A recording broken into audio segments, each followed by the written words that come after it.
Nous avons compté.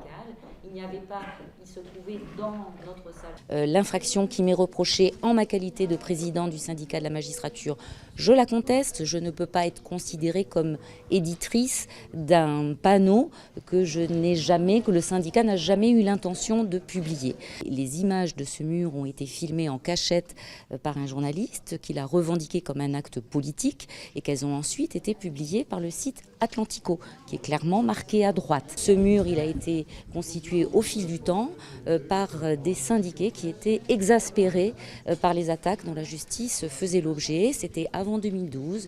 Il y avait de très très fortes pressions sur la justice, de très graves atteintes à l'indépendance de la justice. C'était l'époque du le juge doit payer et certains ont pu en être excédés. Mais ça ne traduit ni une expression du syndicat de la magistrature, ni l'opinion des membres du syndicat de la magistrature. On nous assimile aujourd'hui à ce mur parce que derrière, ce que nous dénonçons depuis le départ, c'est une instrumentalisation de cette affaire à des fins politiciennes. Aujourd'hui, on brandit cette affaire chaque fois qu'on en a besoin.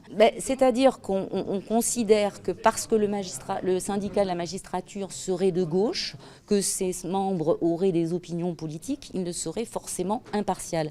Or nous, ce que nous disons, c'est qu'on fait un amalgame entre l'impartialité et la neutralité du juge. L'impartialité, pour le juge, c'est lorsqu'il est dans l'acte de juger, c'est le fait de respecter les règles de procédure, c'est les règles du procès équitable. Et nous, au syndicat de la magistrature, nous avons vraiment, nous combattons pour que ces règles soient respectées. C'est ça, l'impartialité du juge. C'est ce que nous dénonçons par ailleurs ici, dans le